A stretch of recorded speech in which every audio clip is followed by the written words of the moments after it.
Hello ladies and gentlemen, today I am working on a 2012 Hyundai Sonata. The issue we're having here is that the brake lights do not work consistently. The third eye brake light, this one here, has always worked, but these side lights are not working consistently. So they have removed some of the bulbs in them in order to keep them from burning out, and I believe there's a short and we're going to try to find it. But first I'll show you that the lights are working.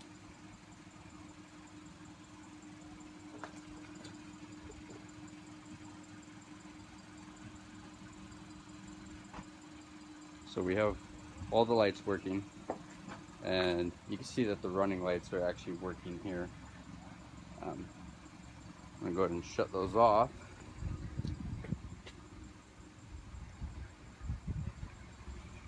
Now you can see that they're off. Babe, we hit the brakes. So you can see that just the third eye is lighting up. So I'm gonna diagnose and test some of this wiring, and I will let you know what I find. They put bulbs in and they burn out very quickly. And just recently I noticed my neighbor was driving around and brake lights haven't been working, so I figured I would offer to help them out. Okay, so you can see that all three brake lights are currently working. The issue was that they kept burning out. What I have done to correct this problem was, instead of using the factory 2357 light bulbs, I went with the 1157, which burn at least 30% cooler than those 2357s. The alternative will be to go with LED lights if these happen to burn out or get too hot. If you install LED lights, you will need a load equalizer with each light. Most kits come with 2 load equalizers and 2 LED bulbs. It'll run you about $50. So what I did here to fix my problem was, it was actually quite simple, but it took a while to find. As I came into the trunk here, you remove these felt pads. I'll remove the bulb, but I'm not going to touch anything while there's power running to it. But you can see there, bulb is on. I'll go ahead and shut that off. All right, so I just shut the bulb off and I removed the bulb. You can see there that the socket it has been pretty hot. That's the only reason it'd be discolored that way. I took a tool such as this with the power off. So you can take that tool and you see all those little tabs in there. See how mine is slightly sticking out? Well, those were recessed in, almost like maybe it wasn't getting complete contact. Maybe it was getting too hot and eventually the metal was just pressed in there. I've read that some people are having these bulbs actually cook in there, melting into the socket. If that is the case, you can purchase these at your local hardware store or parts store, and you just have to cut into these 3 wires and splice in a new harness like this here. So that's a pretty straightforward deal. This here is now an 1157 instead of a 2357. It is much cooler. I can actually take it out right after it's been on for a little bit, rather than the 2357. I couldn't even touch it, and it actually smelled like something was burning over here.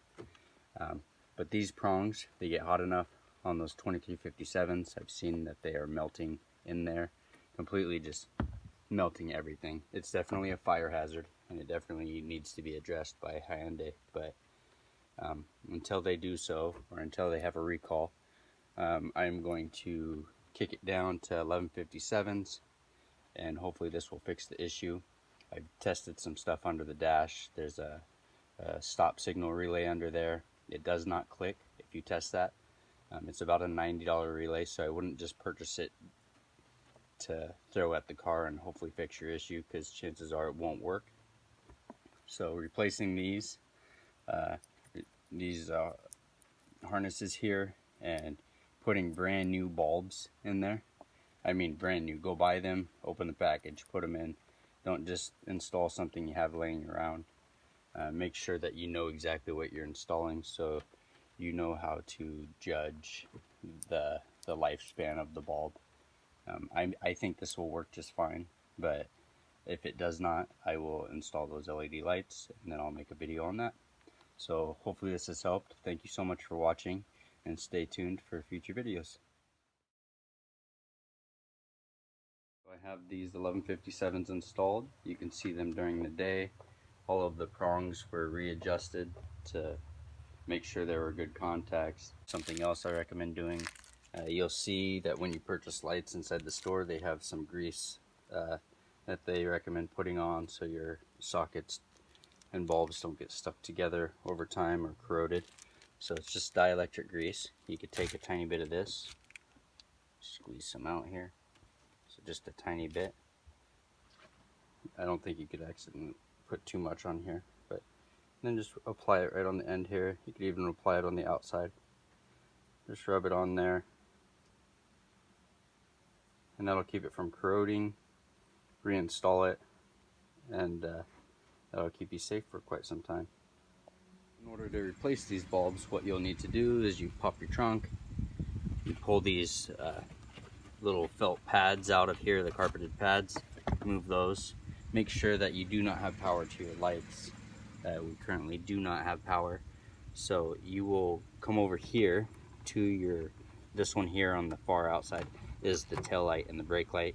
You turn it, let's see, that would be counterclockwise, and then you'll push in a little bit and spin that counterclockwise, and this bulb will remove. And then install your 1157 instead of this 2357. Reinsert it. There are little tabs here. These two need to be on the side. The small one needs to be straight up, and then just spin it clockwise to tighten it in there. And there you have it. So hopefully that has been helpful. Please feel free to like and subscribe, and let me know if this helps you out. Thank you very much for watching.